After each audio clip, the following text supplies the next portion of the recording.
Buenas tardes. Siguiendo con la telecapacitación de los jueves científicos, hoy día 6 de octubre del 2022, tenemos como ponente a la doctora Luz Reina Mejía. Ella es médico cirujano egresado de la Universidad Nacional de Trujillo, especialista en pediatría por la Universidad Nacional de Trujillo y especialista en neumología pediátrica por la Universidad de San Martín de Porres. El tema que va a tratar la doctora hoy día es infección por influenza. También debo mencionarles que el registro de la asistencia se realizará mediante un link que se encontrará en la ventana del chat. Doctora Luz Reina, bienvenida y puede continuar usted. Muchas gracias, doctor Mesa. Entonces, iniciando con la presente ponencia, vamos primero a mencionar los objetivos. El objetivo de la presente charla primero es definir y dar algunos puntos de la epidemiología. También tenemos que mencionar muy específicamente los grupos de riesgo que pueden desarrollar complicaciones en los niños, cómo podemos llegar al diagnóstico, cómo es el manejo y cómo se puede prevenir. Entonces, iniciemos. En cuanto a la definición, esta infección por influenza es una enfermedad respiratoria que es aguda causada por el virus tipo A o B y rara vez puede ser por C y ocurren brotes en climas, sobre todo en etapa de invierno, climas templados. En el caso de este virus de la influenza, se clasifica de acuerdo a sus tipos de proteínas de la superficie, que puede ser la hemaglutinina, que tienen también 18 subtipos diferentes, del H1 hasta el H18. Existe también otro tipo de proteína que es la neuraminidasa, son 11 subtipos diferentes del N1 hasta el N11 y los subtipos más frecuentes son los que acá se muestran, son los de la AH1N1, la AH3N2 y la H5N1. Entonces, siguiendo, esta infección por influenza, sobre todo en todo el mundo, es infradiagnosticada, porque no todos los casos son registrados, son confirmados, pero sí, como podemos ver en este artículo, nos menciona cómo es en los casos en una forma de pirámide, porque los casos sintomáticos son la mayor cantidad de población en la cual de aquellos sintomáticos solo unos cuantos son hospitalizados y también la pirámide va disminuyendo, solo de los hospitalizados pueden fallecer, ¿no? Entonces es importante tener en cuenta que esta enfermedad puede ser también presente en pacientes sanos y también pacientes con enfermedades graves. Y es muy importante definir quiénes están en más riesgo. Se ha registrado varias pandemias a lo largo de todos los años y la que tuvimos acá también fue la de la H1N1 en el 2009 y también hemos tenido casos en estos años, en estos últimos años.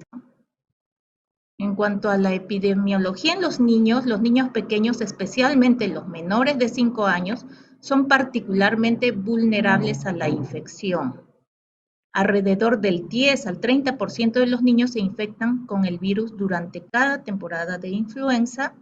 En cuanto a las hospitalizaciones, no todos son hospitalizados, pero sí se ve que tiene mayor frecuencia aquellos niños que son más vulnerables, que tienen algunas enfermedades pulmonares crónicas, como fibrosis quística, discinesia ciliar, algunos pacientes que tienen inmunodeficiencias.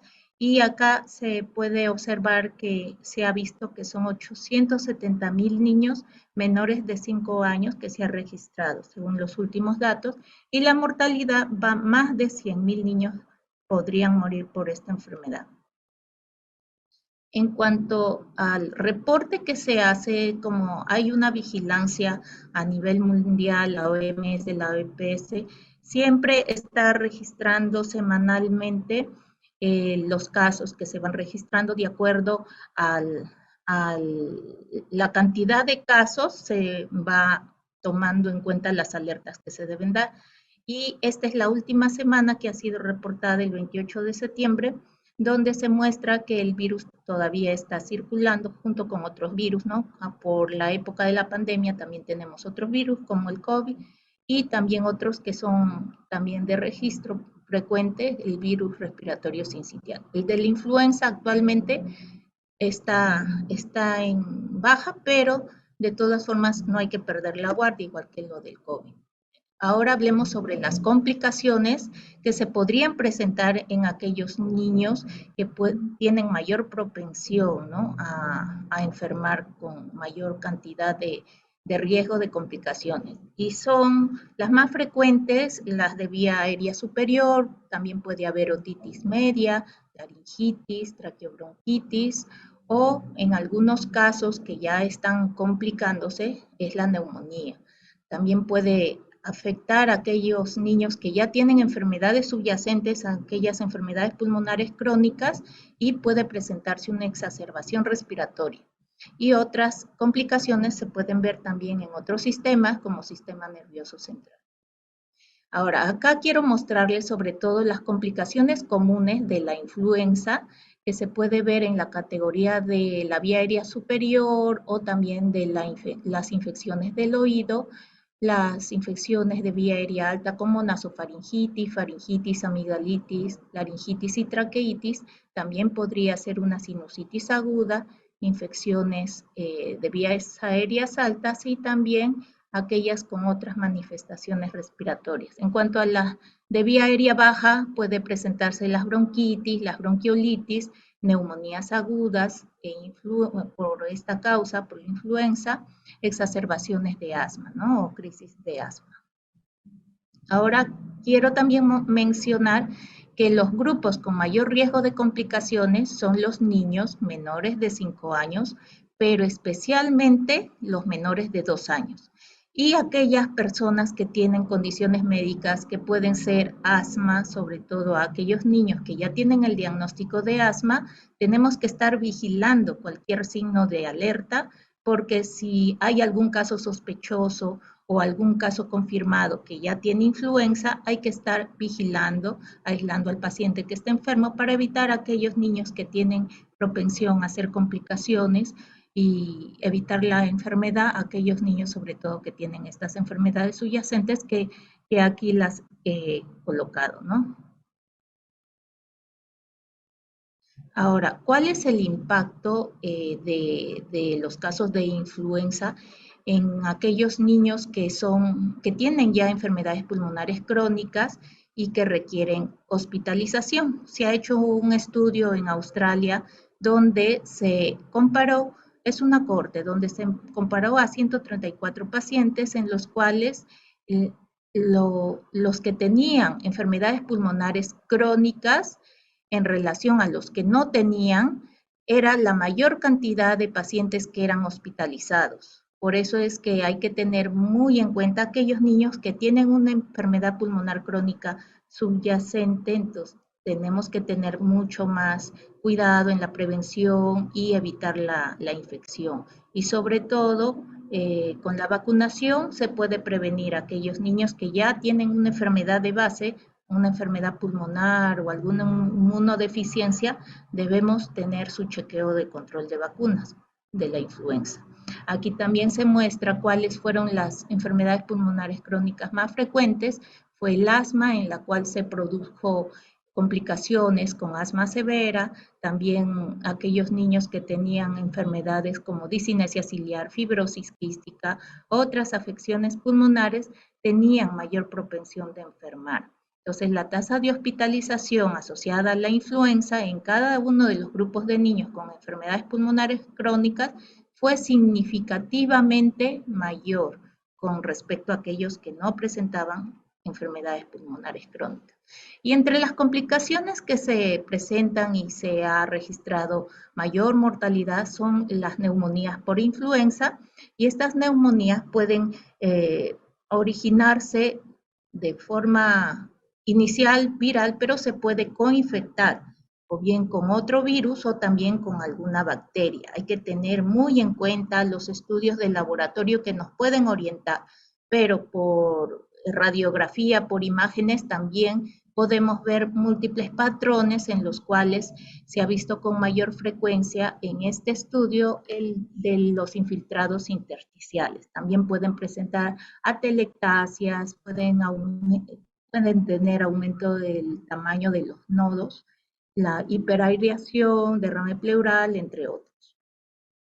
En cuanto al diagnóstico, para el diagnóstico tenemos que tener muy en cuenta la historia clínica, los signos y síntomas que comprometen el sistema respiratorio superior e inferior y en realidad pueden ser síntomas inespecíficos que nos pueden confundir con otras infecciones virales de la vía aérea. Por eso es que tenemos que tener en cuenta si hay algún otro contacto con alguna persona enferma que ya tiene el diagnóstico confirmado, tener mucho cuidado.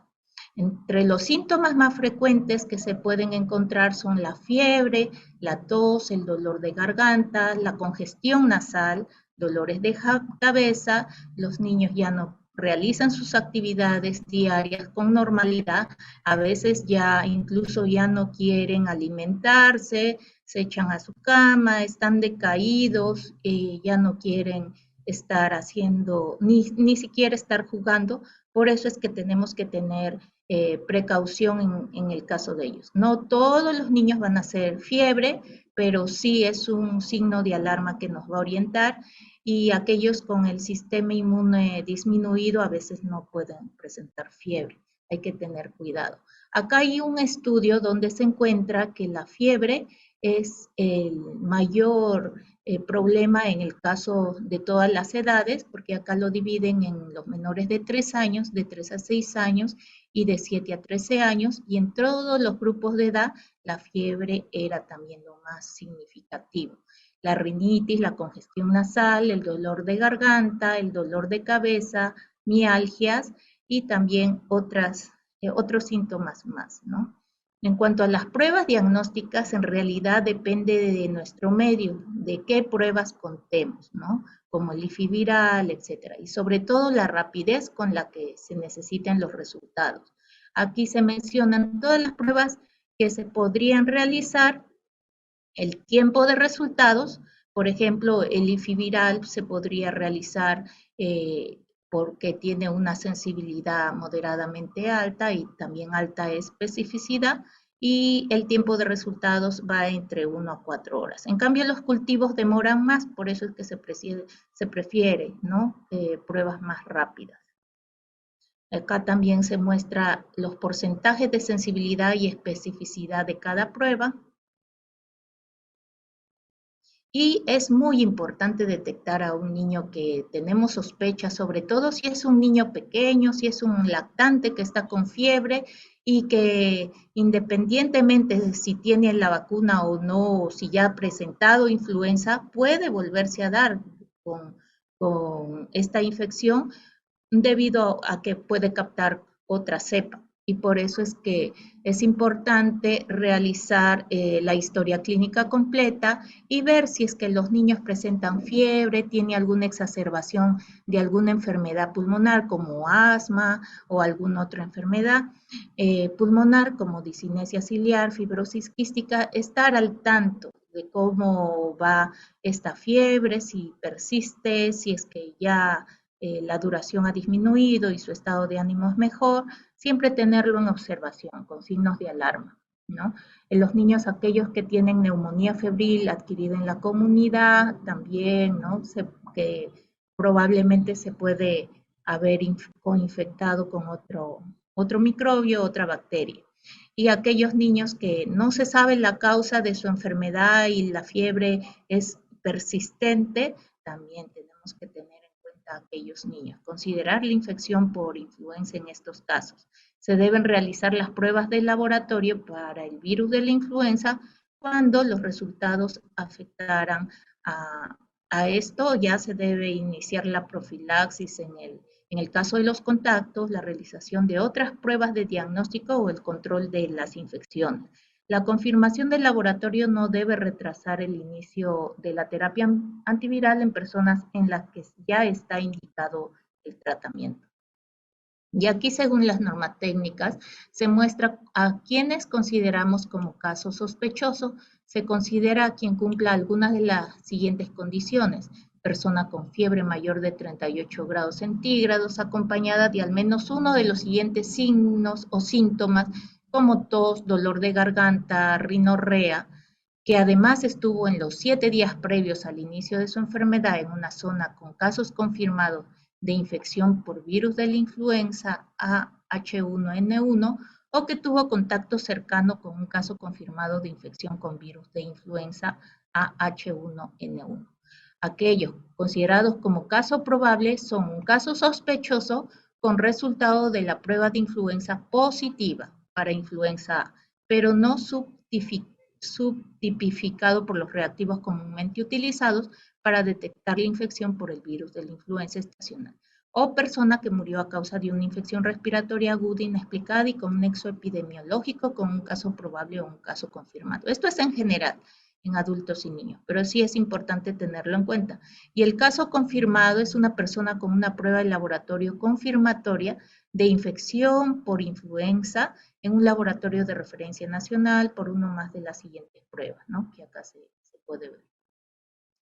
En cuanto a los diagnósticos, se puede también orientar con los exámenes. Por ejemplo, en las imágenes se puede ver que hay cambios en las radiografías 7 días después del inicio de la fiebre, entre 3 a 17 días incluso. Se puede mostrar infiltrados difusos, multifocales o desiguales, también infiltrados intersticiales, incluso consolidaciones lobares o segmentarias, con broncograma aéreo en algunos casos, ¿no? Complicados. En cuanto a los exámenes auxiliares complementarios, está el hemograma, donde se observa linfopenia, leucopenia, trombocitopenia leve a moderado. En la bioquímica también puede encontrarse hiperglicemia, creatinina elevada, elevación de la aminotransferasa, y pueden ser necesarios además otros exámenes en función del estadio clínico del paciente y de nuestro criterio. Aquí quiero mostrar los patrones radiológicos que son constatados con mayor frecuencia, por ejemplo, el patrón alveolar, también el patrón intersticial, que es generalmente bilateral.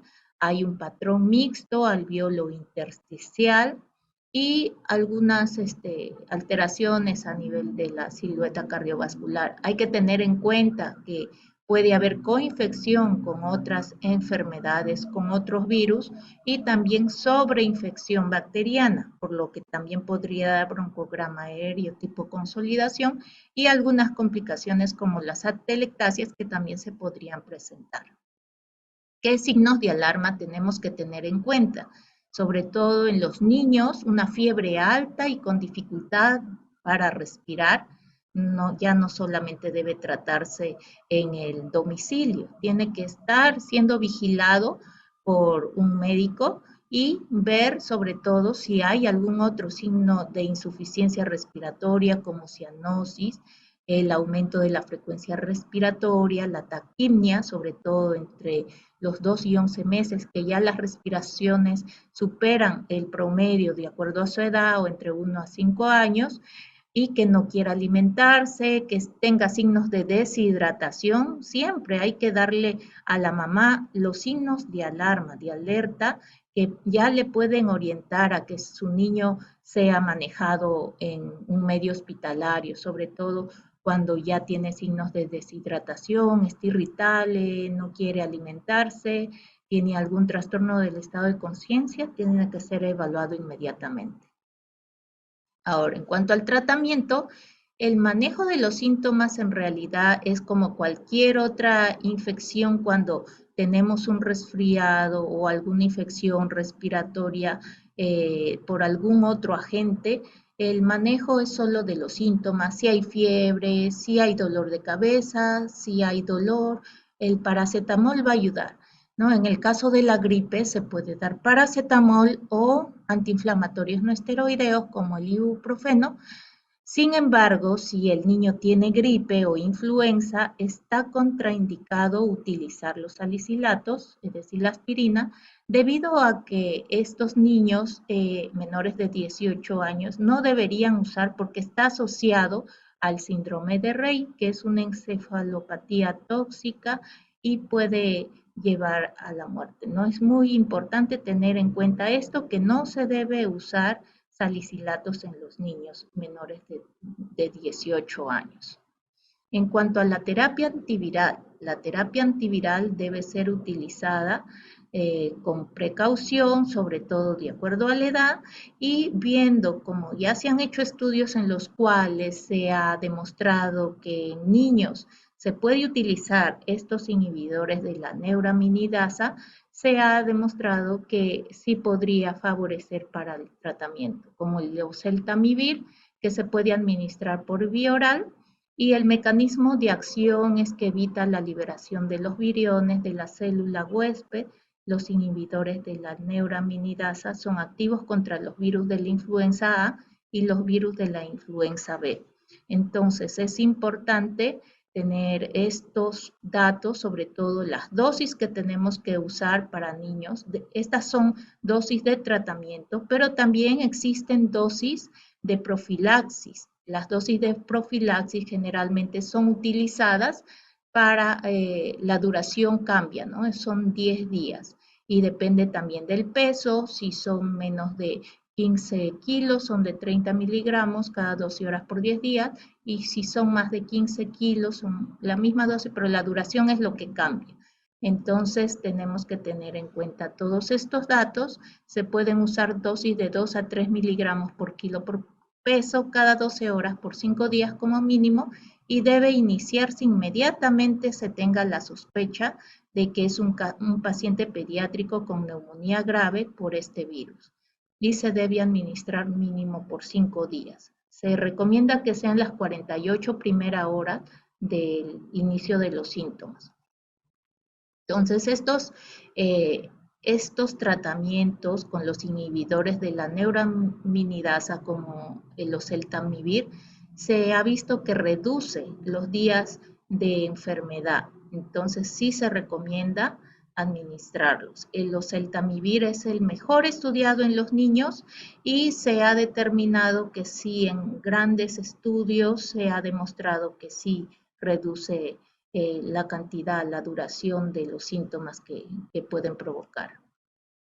En cuanto al tratamiento, también este es otro esquema en aquellos niños que también tienen el riesgo. Acá están los esquemas para el tratamiento de la profilaxis y de acuerdo al peso corporal. También podría utilizar en lactantes menores de 1 año y de acuerdo a la edad, ¿no? Si es menores de 3 meses, 3 miligramos por kilo por dosis por vía oral 2 veces al día durante 5 días.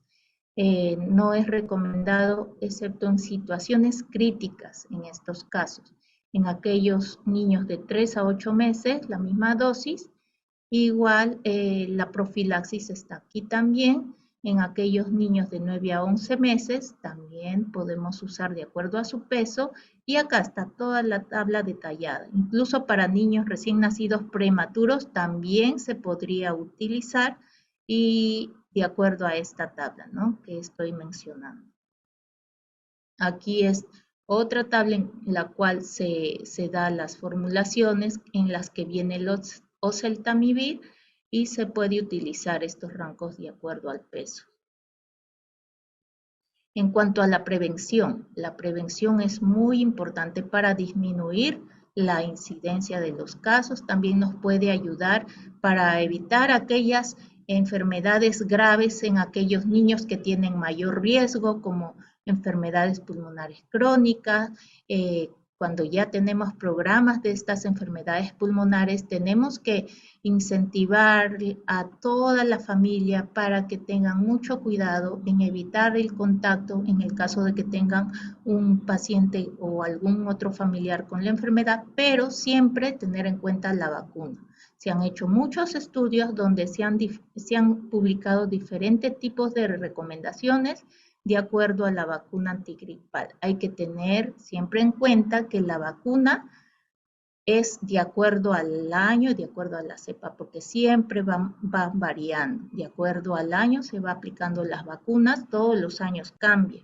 y se han hecho estudios en los cuales se ven si la categoría de riesgo es aplicar mejor en condiciones crónicas versus niños sanos. A nivel mundial se han hecho muchas recomendaciones. Algunos países sí lo tienen en cuenta, no solamente en algunos niños, sino niños sanos también, pero hay muchos estudios, mucho debate. Igual, lo mejor es siempre estar al día en las vacunas y tener en cuenta que como cambia, cada año es una nueva vacuna. Ver también los límites de edad de riesgo de las vacunas. En nuestro país sí se recomienda a los menores de 5 años y podemos iniciar desde los 6 meses de edad, ¿no? En cuanto al tipo de vacuna, también depende del medio donde se encuentre, cuál es la cepa predominante, y en el caso de la influenza, en otro país, por ejemplo en Estados Unidos, ya se inició las vacunas de esta etapa de 2022, porque ya se viene la etapa de invierno, ¿no? Clima templado en el 2023. En nuestro país esta vacuna puede variar, igual como les acabo de mencionar, se debe renovar cada año de acuerdo a la cepa que está circulando. En cuanto a los hábitos saludables, debemos tenerlos muy en cuenta porque de esa forma podemos prevenir.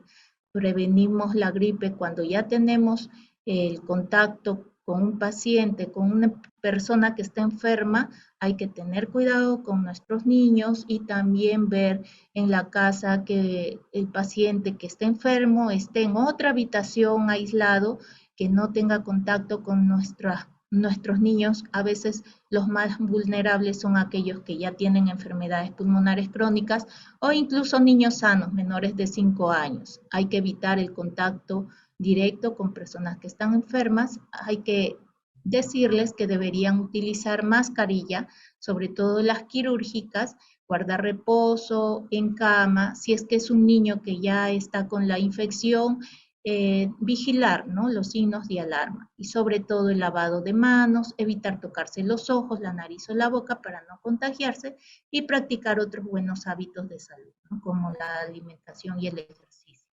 Aquí quiero mostrar un gráfico donde se distribuyen aquellos niños de acuerdo al grupo de edad y de las complicaciones que han presentado por neumonía por influenza. En aquellos niños los más propensos a enfermar, aquí se muestra de acuerdo a la edad, son los niños menores de 5 años y también aquellos niños que ya son menos de 2 años son mucho más propensos a enfermar. En cuanto hablemos de los niños menores de 18 años, el grupo de mayor riesgo de complicaciones son los menores de 5 años.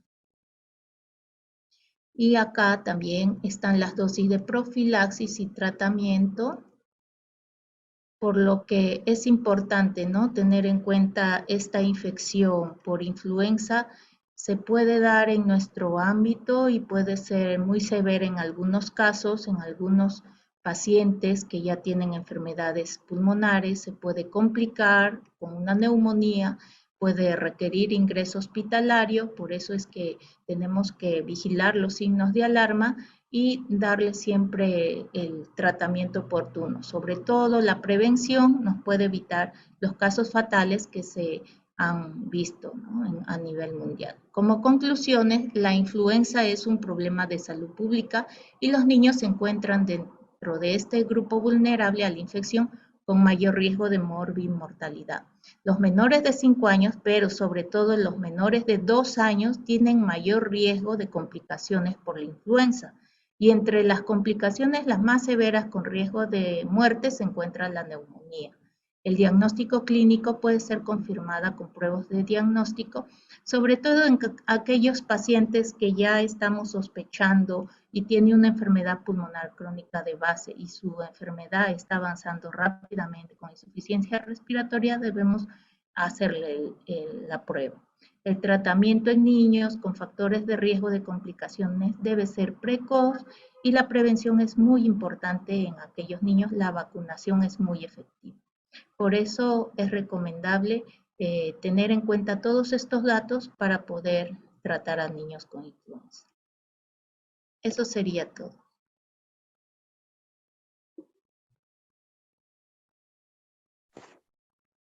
Muchas gracias, doctora Luz Reina. Tenemos aquí un par de preguntas. Una de ellas nos dice, ¿cómo saber si un niño tiene influenza o coronavirus? Sí, como lo había mencionado, los síntomas de la influenza y el coronavirus se pueden confundir porque son inespecíficos.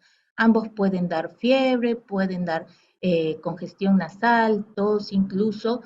Sin embargo, en los niños mayores o en los más jóvenes, los adolescentes sobre todo, se puede presentar también una característica que es exclusiva del COVID, que es la ageneusia y la anosmia. Eso sí nos podría ayudar a diferenciar de la influenza, pero tener en cuenta que también hay casos de coinfección. Entonces puede haber ambas, ¿no? Tanto la influenza como el COVID. En general, siempre tener en cuenta los signos de alarma y estar hidratándose, teniendo siempre la precaución de no contagiar a nuestro alrededor, sobre todo los niños que están cerca a algunas personas vulnerables, tener cuidado y vigilar los signos de alarma, ¿no? Pero sí, en niños menores en los que no podrían tener estos síntomas como anosmia o ageneusia, sería bien difícil saber cuál de los dos es. Muchas gracias, doctora. La otra pregunta nos dice, ¿cuánto tiempo dura la influenza en lactantes menores de 3 meses? En los niños generalmente es más largo y más aparatoso, sobre todo en los lactantes, puede durar incluso el periodo de infección, de que esté infectando a otras personas, son niños de unos 10 días, a diferencia de los adultos que son 7 días. Pero sí, la enfermedad, los síntomas clínicos y todo eso va incluso hasta más, puede prolongarse más, ¿no? Un tipo de bronquiolitis, 2 semanas o más. Pero en el caso de los lactantes siempre hay que tener en cuenta que 1 semana, 10 días, ya tenemos que estar viendo si se agrega nuevamente después de ese tiempo que ya pasó, nuevamente se agrega fiebre y nuevos síntomas respiratorios y más dificultad para respirar y todo eso, ya tenemos que ver si es que hay alguna complicación, si a la auscultación ya hay sibilantes o hay crepitantes o hay alguna otra alteración, ya tenemos que ver, ¿no? De forma inmediata, si es necesario hacerle un examen de rayos X para buscar complicaciones sobre todo, porque no siempre se va a llegar a hacer la prueba confirmatoria con examen desde el inicio de los síntomas. Pero sí es importante tener en cuenta que los lactantes son el grupo vulnerable de mayor riesgo, ¿no? Y hay que estar viendo sobre todo la fiebre, que nos puede orientar. Muchas gracias, doctora. Y hay la última pregunta que dice, ¿cuáles son las causas por las cuales los niños pueden llegar a morir por influenza?